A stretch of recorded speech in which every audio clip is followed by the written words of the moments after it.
Shalom, shalom. Soyez encore bénis au nom précieux de notre Seigneur Jésus-Christ de Nazareth. Recevez sa grâce, recevez sa faveur. Et sachez que ce soit encore, c'est avec beaucoup de joie que nous retrouvons ce début de semaine pour commencer et entamer notre thème de la semaine, notre rubrique entre les mains du Seigneur, qui est un temps d'édification et un temps d'enseignement. Shalom à toi, maman. Dieu merci que la grâce de Dieu repose sur toi. Alléluia. Et cet instant sont des temps d'édification, des temps de grâce. Et je sais que ce moment sera bénéfique pour chacun d'entre nous. Et Dieu viendra nous garder. Shalom à toi, maman Gigi. Sois béni. Je prie que le Dieu de gloire vienne nous conduire, vienne nous diriger et vienne être encore à nos côtés ce soir pour nous éclairer et pour nous soutenir. Quand il dit là où deux ou trois sont assemblés, il est présent parmi eux. Alléluia. Sois béni, Paul Béatrice, que le Seigneur soit avec toi. Nous allons prier le Seigneur et lui recommander ce moment pour qu'il vienne encore nous conduire, il vienne nous diriger. Père, nous te soumettons ce moment. Nous voulons que ce moment soit entre tes mains, afin que ce qui sera fait te soit dédié. Père, en cette semaine, nous voulons comprendre, Seigneur Dieu, comment interpréter ta parole, comment la lire, comment la saisir, afin que nous puissions véritablement avoir tout ce qu'il faut comme enseignement, comme éclairage pour comprendre ta parole. Alors envoie ton esprit nous guider, envoie ton esprit nous orienter. Que ce moment te soit soumis, que toute action, toute œuvre qui n'est pas de toi, qu'en ce moment soit vouée à l'échec. Père, que ta présence soit manifeste et que là où chacun est, où son esprit, où son cœur, à recevoir ta parole, à recevoir cet enseignement au nom de Jésus-Christ. Père, nous entamons, viens être avec nous pour nous guider, pour nous conduire et pour nous préserver. Bénis chaque personne qui est connectée. Souviens-toi d'elle. Toutes ces personnes qui écouteront ce message après en différé, souviens-toi d'eux et visite-les aussi, éclaire-les au nom de Jésus-Christ. Amen. Que le Seigneur nous bénisse et que sa paix repose sur chacun d'entre vous. Je vous salue tous dans le nom précieux de notre Seigneur Jésus-Christ. Aujourd'hui, nous allons introduire notre message. Alléluia. Nous allons introduire notre message et demain, nous allons rentrer en profondeur. Comme je vous ai promis, comment comprendre la Bible, comment interpréter et comprendre la parole du Seigneur, comprendre les versets bibliques. Alléluia. Je veux que tu sois attentif pour que tu puisses arriver à comprendre, alléluia, à pouvoir interpréter la Bible. Car beaucoup lisent la parole de Dieu, mais ils n'arrivent pas à comprendre, ils ne savent pas de quoi il s'agit. Ils lisent des versets et ils les prennent hors contexte, ils les prennent dans la généralité. Mais un verset pris dans une généralité, vous ne pourrez jamais saisir le sens du mot, alléluia. Que Dieu vous bénisse. Et ce soir, nous allons voir le cas de Osée, alléluia. Nous allons commencer par l'Ancien Testament et demain, nous allons approfondir en parlant du Nouveau Testament, en parlant des différents éléments que l'apôtre Paul a pu dire, qui est sujet à controverse, sujet à beaucoup d'incompréhension. Nous allons le décortiquer et ça permettra à chacun de comprendre. Alléluia. Alors, nous allons lire le passage de Osée chapitre 1. Osée 1 à partir du verset 1er. C'est le premier cas, c'est-à-dire que c'est un cas pratique. Alléluia. Et on va étudier Osée et demain, on va rentrer en profondeur dans notre enseignement. Comment comprendre, alléluia, la Bible, comment l'interpréter et saisir le sens. La Bible déclare, il dit la parole de l'Éternel qui fut adressée à Osée, fils de Béri, au temps d'Ozias de Jotham, d'Akaz, le roi de Juda, au temps de Jéroboam, fils de Joas, roi d'Israël. La première fois que l'Éternel adressa la parole à Osée, on dit la première fois, l'Éternel dit à Osée, va, prends une femme prostituée. Note bien, va, prends une femme prostituée. Des enfants de prostitution, car le pays se prostitue, il abandonne l'Éternel. Il alla et il prit Gomer, fille de Diblaïm, elle conçut et lui enfanta un fils. L'Éternel lui dit, appelle le nom de Jisraël, car encore un peu de temps, je châtirai la maison de Jéhu pour le sang versé à Jisraël, et je mettrai fin au royaume de la maison d'Israël. En ce jour-là, je briserai l'arc d'Israël dans la vallée de Jisraël. Elle conçut de nouveau, elle enfanta une fille. L'Éternel dit à Osée, donne-lui le nom de Lorishama, car je n'aurai plus pitié de la maison d'Israël, je ne lui pardonnerai plus. Mais j'aurai pitié de la maison de Juda, je les sauverai par l'Éternel le Dieu, je ne les sauverai ni par l'arc, ni par l'épée, ni par les combats, ni par les chevaux, ni par les cavaliers. Elle sévera Lorishama, puis elle conçut et enfanta un fils.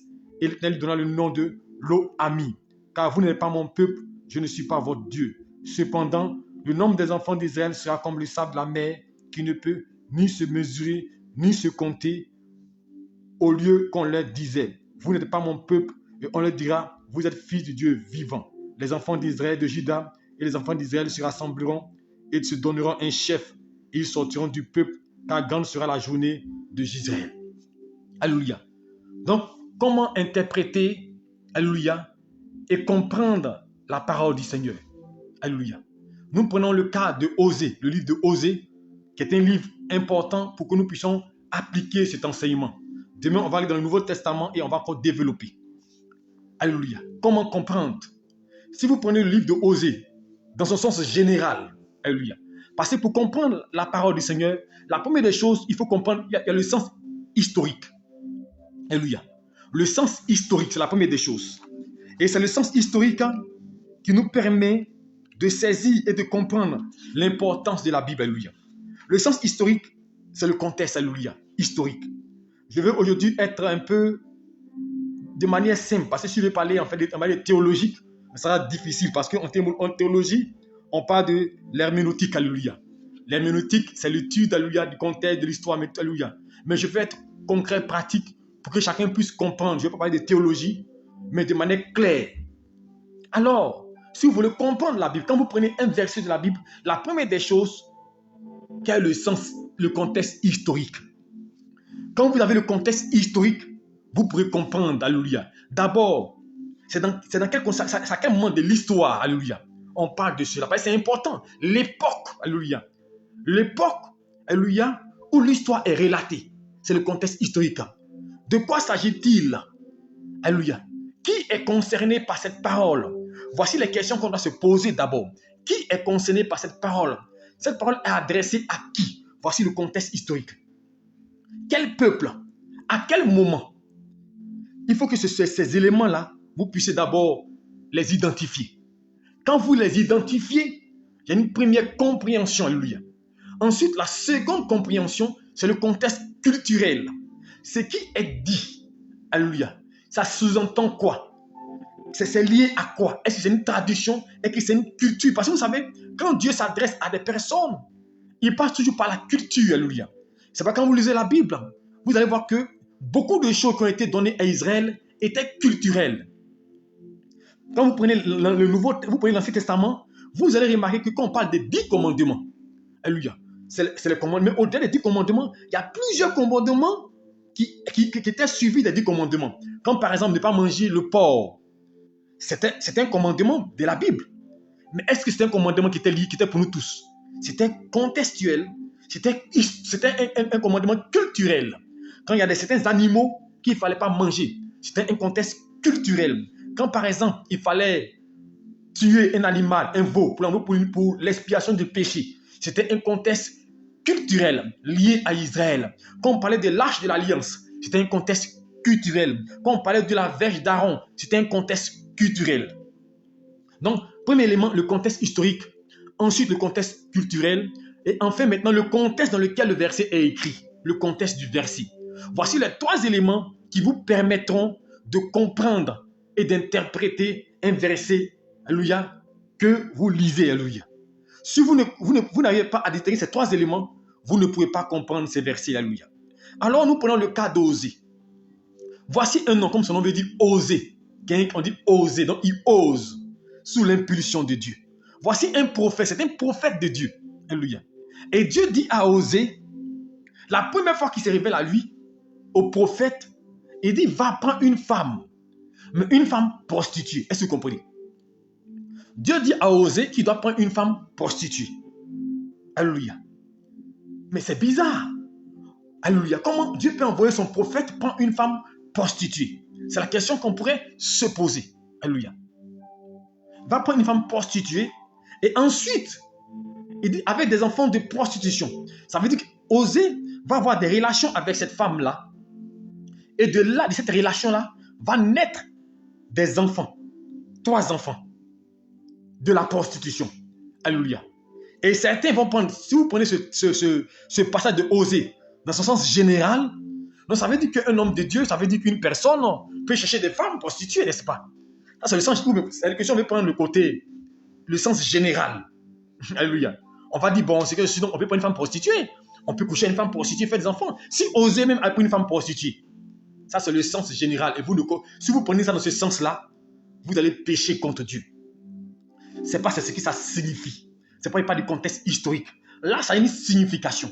Dieu voulait donner un message. Dieu voulait apporter quelque chose à Israël. Il voulait donner un message à Israël. Donc, quand il dit au prophète d'aller prendre une femme prostituée, il ne veut pas dire que c'est bon de sortir une femme prostituée.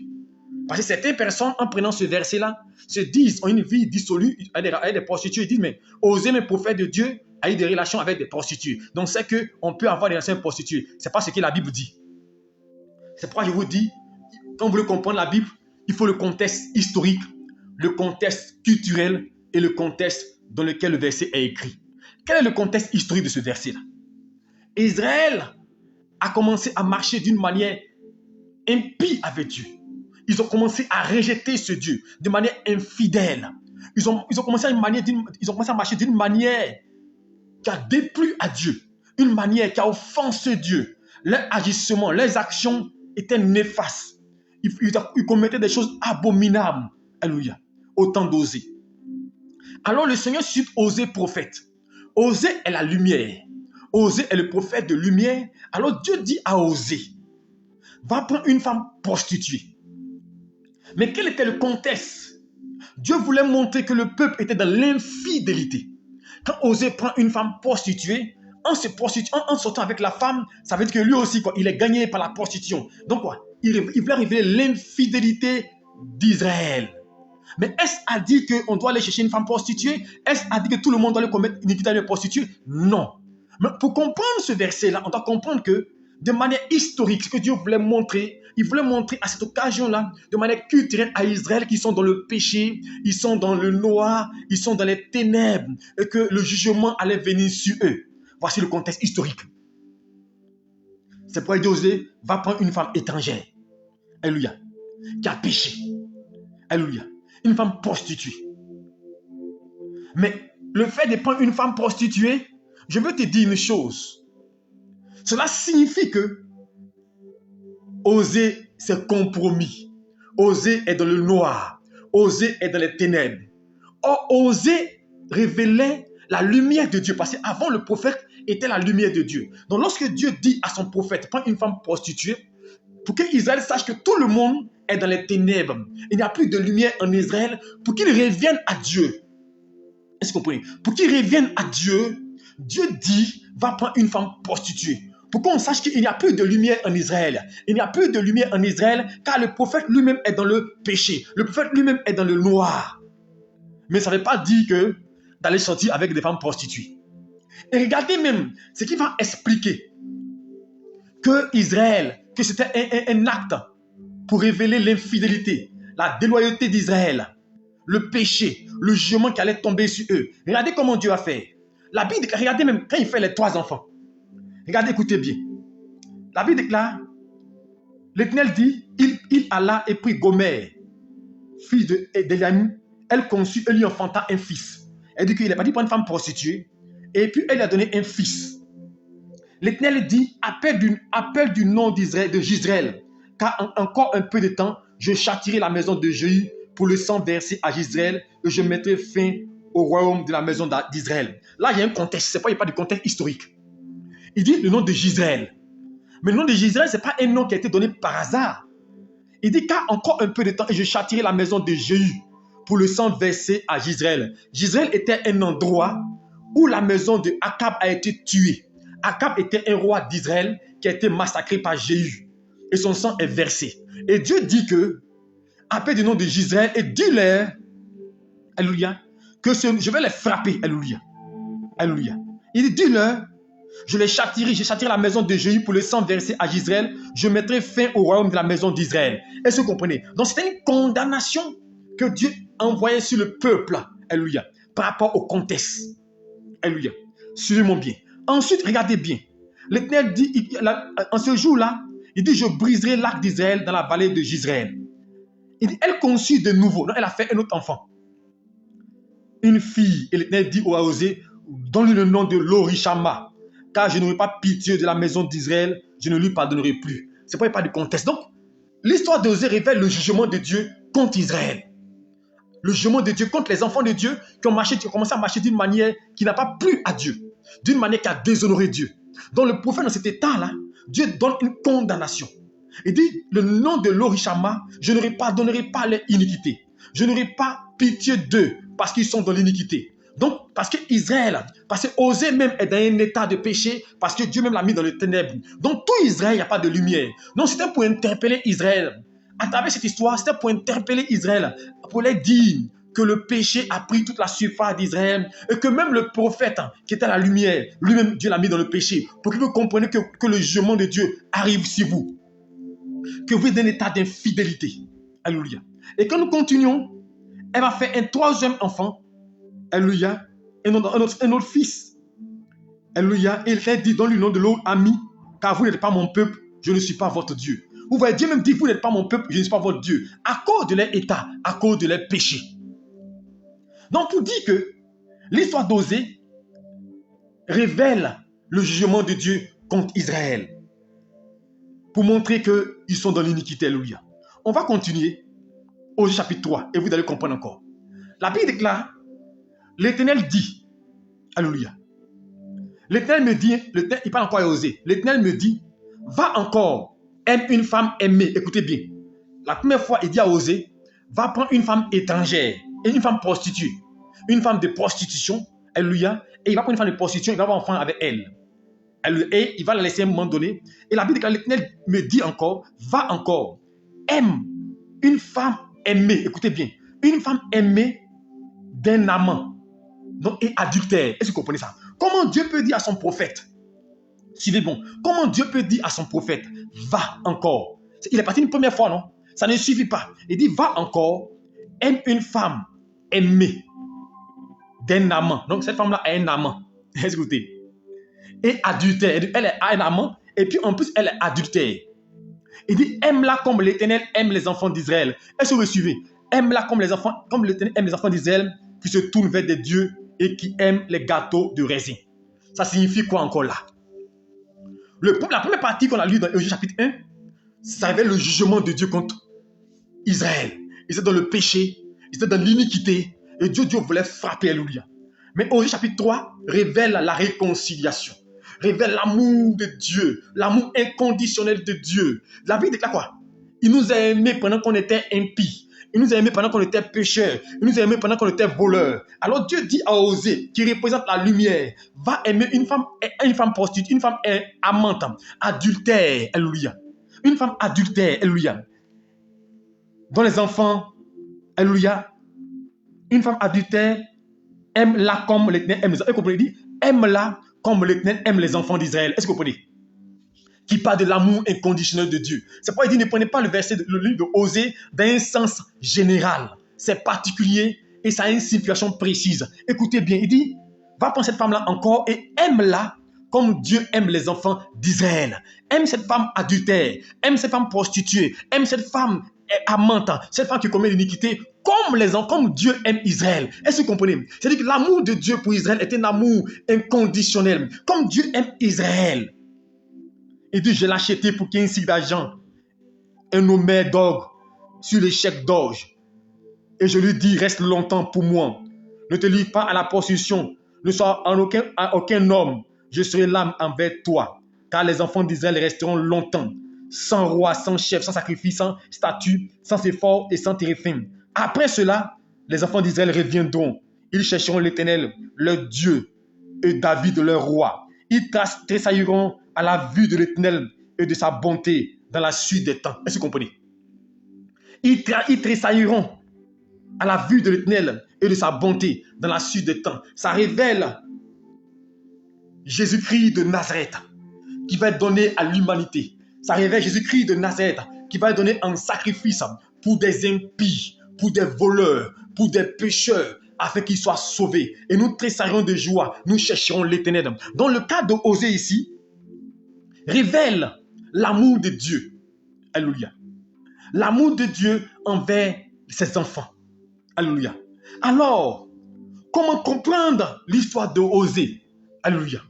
Comment saisir l'histoire d'Osée dans la Bible et la comprendre? Et c'est qu'avant, plusieurs lisaient ce verset-là, ce chapitre, ils ne comprenaient pas. Et c'est beaucoup disaient, mais comment un prophète peut chez une prostituée? Comment un prophète? Mais je sais qu'aujourd'hui, beaucoup de gens commencent à comprendre, alléluia. Donc, comment comprendre ce passage-là?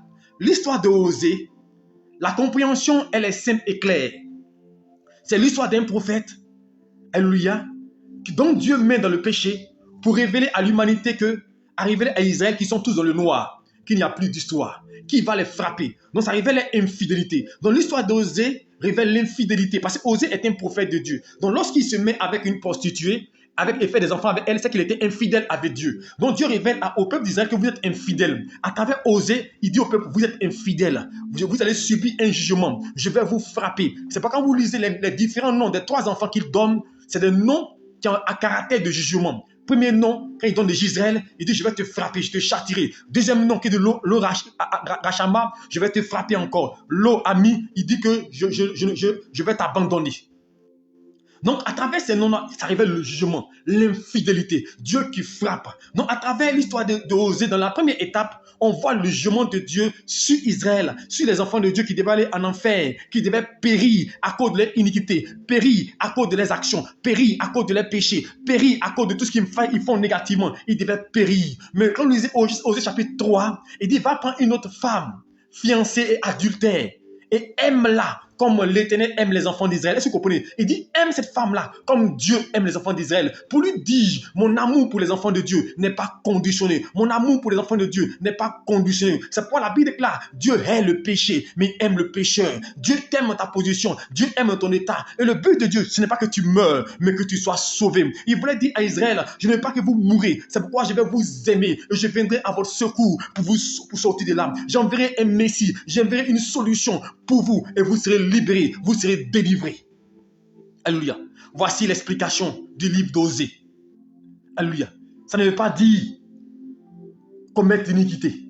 Parce que des gens, si vous lisez le livre d'Osée dans le sens général, ça veut dire qu'il est permis à un homme de Dieu, à un chrétien, d'aller sortir avec des prostituées.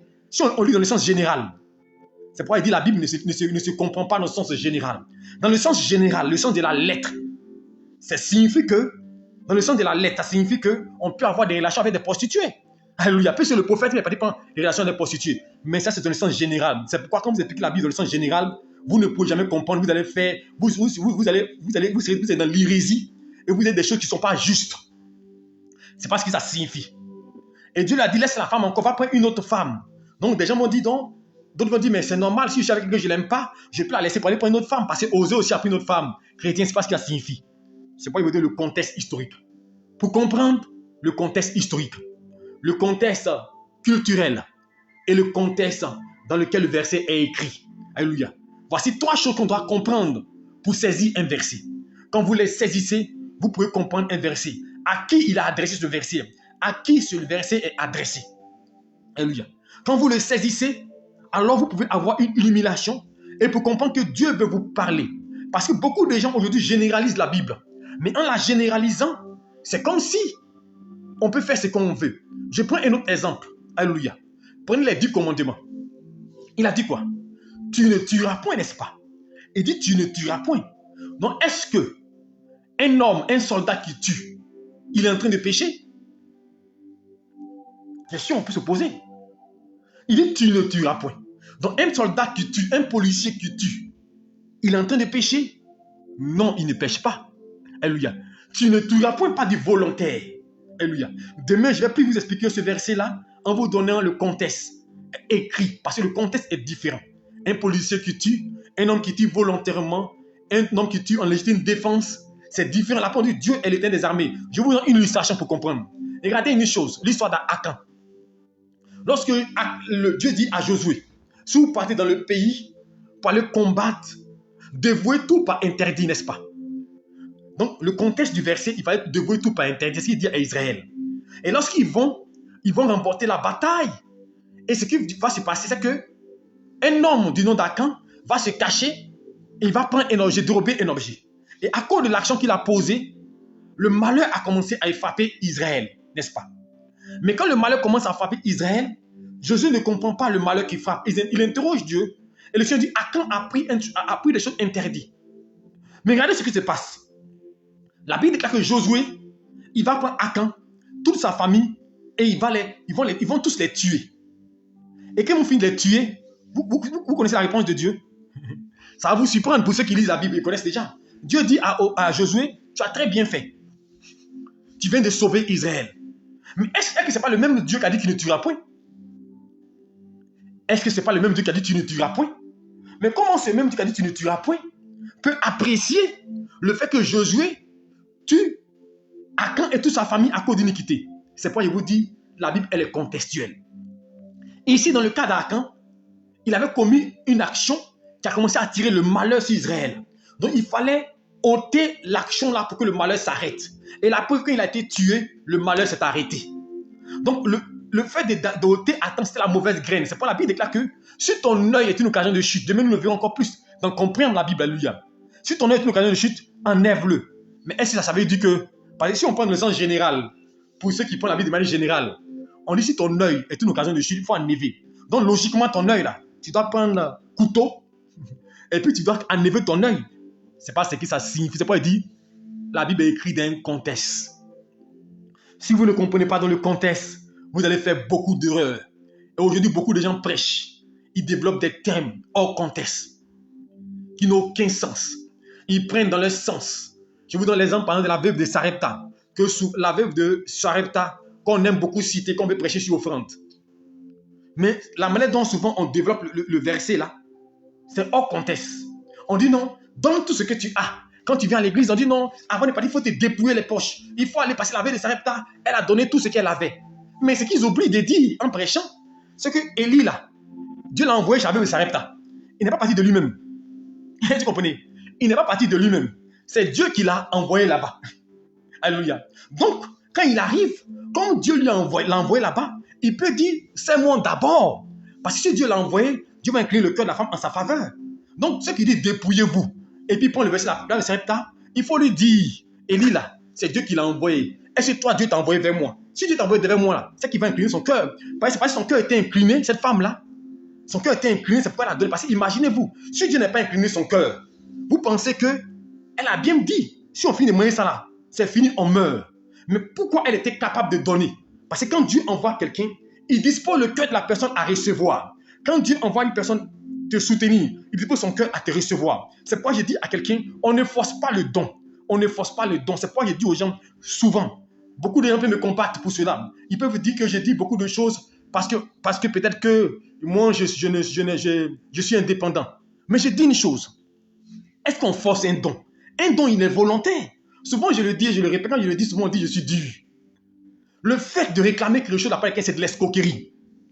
C'est de l'escroquerie. Enseigne la parole, enseigne la Bible et Dieu va toucher le cœur. Mais quand souvent on force des gens à venir donner, mon frère, c'est de l'escroquerie. Parce que la Bible déclare que donner sans tristesse, sans contrainte. C'est la Bible qui dit ça. Donner sans tristesse et sans contrainte. On prend des versets hors sens dans la Bible pour dire que dans le désert, Moïse a dit aux enfants d'Israël, envoyez vos trésors. Mais il a dit envoyez, il n'a pas obligé. Il ne les a pas obligés, il dit envoyez. Ne prenons pas des versets au contexte pour duper, pour influencer des gens. C'est pourquoi je vous dis, chrétiens, lisez la Bible. Et c'est le but de cet enseignement de la semaine. Comprendre, alléluia. Pour ne pas comprendre des versets au contexte, pour vous perturber, pour vous déstabiliser. Et je vous dis la réalité, si on veut aller en profondeur dans la compréhension, quand vous un verset pour le comprendre, il faut lire. Il faut avoir le sens grec, le sens hébreu. Alléluia. Le sens anglophone, francophone. Car je vous dis, même dans la Bible que vous avez entre les mains, c'est pas, je dis souvent à des prédicateurs qui n'ont pas une connaissance poussée et qui veulent discuter dans le vide. Vous lisez seulement que la Bible française. Vous n'avez aucune version de la Bible et vous discutez. Est-ce que vous savez qu'il y a les versions, alléluia, qui sont différentes? Parce que le sens français, souvent, il n'y a pas son explication. On donne le synonyme. Quand vous prenez le sens premier grec, il y a des mots qui ne sont pas à leur place. Alléluia. C'est pourquoi attention à ce qu'on fait.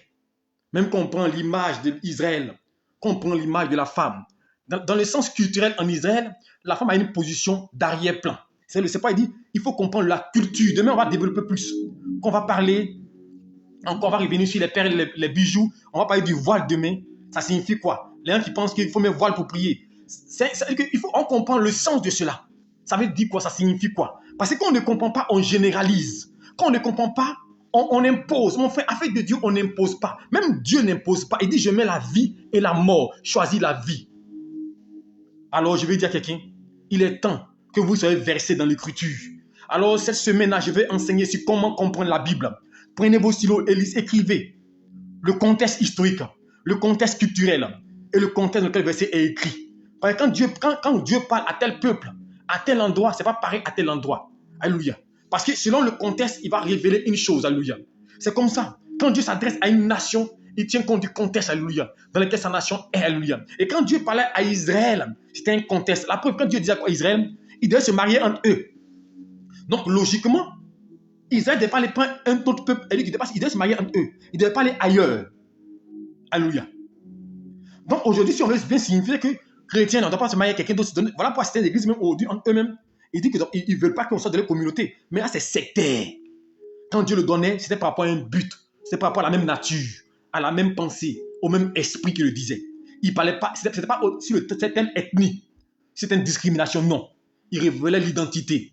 Il voulait révéler l'œuvre de Dieu. Il faut avoir la même pensée, la même vision et la même adoration pour réussir. Alléluia.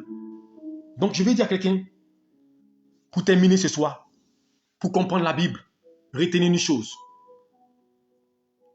Comprenez le contexte. Tu ne tueras point. Donc, toi chrétien, dit tu ne tueras point. Je donne un exemple. Et demain, on va développer ça encore. Je vais terminer cet exemple-là. Tu es dans ta maison. Tu as un pistolet. Tu sais tirer, tu es police, tu sais tirer. Et des bandits arrivent dans ta maison. Les bandits prennent le couteau et ils veulent égorger ton enfant de 4 ans, 5 ans. Et puis tu dis, et si tu commences à intercéder, Seigneur, intervient. Il dit qu'ils vont égorger, tu achètes puis tu entends, ils vont égorger l'enfant de 5 ans, ils vont inventer ta femme qui est enceinte, et quand ils vont finir, ils vont coucher tout le monde de la maison. Et toi, tu as la possibilité d'abattre cet homme-là. Tu as dit quoi? La Bible, tu ne tueras point. Mais le tuer ici, là, ce n'est pas le tuer dans le sens de la Bible dit, tu ne tueras point. C'est pas c'est contextuel. Il y a des tués qui sont bibliques. Parce que Dieu a dit à Josué, enlevez Akan. On dit c'est l'Éternel des armées. Goliath a été tué par David. Il a été tué et Dieu a apprécié ça. Donc selon le contexte, un mot a son sens. Et demain, on va voir les styles.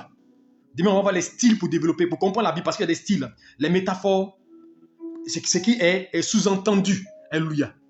Les hyperboles, ce qui est aggravé. Parce que souvent, la Bible parle en sens, en symbole. Quand il parle de la parabole du semeur, la parabole du semeur, c'est différents sens. Mais si vous ne comprenez pas le sens, vous ne pouvez pas saisir la Bible. Alors, je vais terminer par là pour vous dire, il est temps de comprendre et de lire la Bible. Les chrétiens de Bérée, même quand Paul, le grand érudit, prêchait, il partait vérifier ce que Paul disait. Ce que c'est dit actuellement là, c'est parce que je dis que c'est la vérité. Qu'est-ce que vous devez faire? Quand j'ai fini de dire là, allez faire des recherches. Le prophète là, s'il ne ment pas même, et qui dit la vérité, on doit aller chercher pour voir ce qu'il dit et que c'est biblique. Mais nous, mon prophète a dit, mon pasteur a dit, le pasteur c'est Saint-Esprit. Le pasteur c'est Saint-Esprit. Allez chercher. Chrétiens, soyez des gens qui cherchent. Si vous cherchez, vous êtes érudits, on ne peut pas vous tromper. C'est pourquoi aujourd'hui, les gens qui sont intellectuels, là, souvent nous les pasteurs, je vous dis la vérité, on n'aime pas les gens qui sont intellectuels. Les gens qui sont trop avancés, on n'aime pas les affaires. Parce que les gens qui sont intellectuels, ils posent beaucoup de questions. On ne peut pas les manipuler.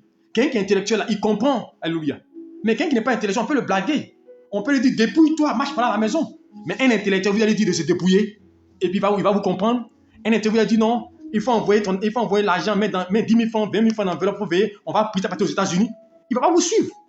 C'est pourquoi aujourd'hui, je dis, l'ignorance tue beaucoup de gens. C'est pas dire mon peuple périt par manque de connaissances. Alors je veux que des gens comprennent.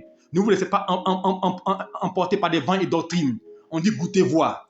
Des choses qui n'ont pas de contexte. Demain, par la grâce de Dieu, peut-être qu'on va développer ce thème-là. Alléluia. Avant de continuer. Alléluia. Pour que l'on comprenne le sens. Alléluia. Que Dieu vous bénisse, qu'il vous garde. Alléluia, qui vous guide. Alléluia. On va arrêter là. Demain, on va continuer. Tout à l'heure, je serai à Radio Amitié. Alléluia, 100.1 FM. De 22h à 23h, nous faisons une émission diète où les gens peuvent appeler. Donc tout à l'heure, je m'apprête à partir. Donc, ça s'arrête là ce soir. Je vais prier pour terminer. Père, je veux bénir ton nom et te rendre grâce. Nous avons entamé cet enseignement.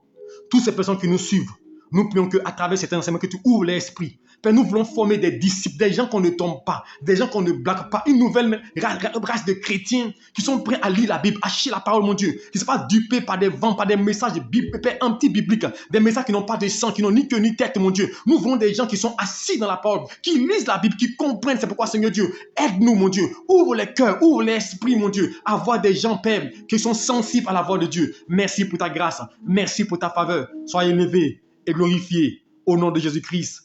Amen. Que Dieu vous bénisse et qu'il vous fortifie. Et seulement devant aussi, on va enseigner sur le Réma et le Logos. Parce que c'est le Réma qui fatigue aujourd'hui beaucoup de gens. Parce que Réma, c'est révélation. Ils disent, quand Dieu m'a révélé là, tu as dit quoi? C'est pas dans la Bible. Alléluia. Mais on va enseigner ça dessus aussi. Donc cette semaine-là, il faut être connecté, alléluia. Du lundi au vendredi, alléluia. Au samedi plutôt, 20h15, 20h30, 21h15, pour être édifié. Que Dieu te bénisse. Demain, 5h30, nous serons au rendez-vous pour prière matinale. Shalom à vous. Que Dieu vous bénisse et bonne nuit à vous sous la puissance de Dieu. Que Dieu vous bénisse.